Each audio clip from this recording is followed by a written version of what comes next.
ገንዘብ ማግኘት የጀመርኩት ከ8 ዓመት ጀምሮ ነው። ያገኛሉ ከመሬት ላይ? አዎ እውነት አገኛለሁ። በልጅነቴ አጎቴ ቤት ተልኬ ደርሼ ስመለስ ነጋዴዎች አረፍ ብለው የሚጫወቱበት ውሃ የሚጠጡበት አካባቢ ነው። እዛ አንድ የበቆሎ ነጋዴ ብሩን ረስቶ ሄዶ ቦርሳ ሙሉ ብር አግኝቻለሁ። ስንት ይሆናል? በጊዜው አልቆጠርኩም። ያኔ በብዛት የሳንቲም ብር ነበረ የሚበዛው እና በጣም ከባድ ነበረ። ያንን አልቻልኩትም። ትንሽ ቁጭ ብዬ ጠበቅኩኝ። የመጣ የለም። ምን አይነት ለመውሰድ ሞከርኩኝ። ያው መንገድ ላይ ነው። እኔ ጥየው ብሄድ ሌላ ሰው ስለሚወስደው ወስጄ ለአባቴ መስጠት አለብኝ። አባቴ ጭቃ ሹም ነበረ።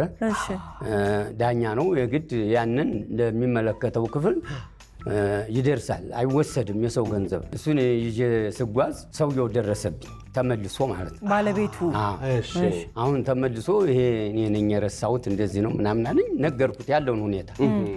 እኔ ማንም ስለሚወስደው አባቴ እንደዚህ ስለሆኑ ለሳቸው ለመስጠት ነበረ። እንግዲህ አንተ ከመጣህ በቃ ብዬ ለሱ ሰጠሁት። በ8 ዓመቱ?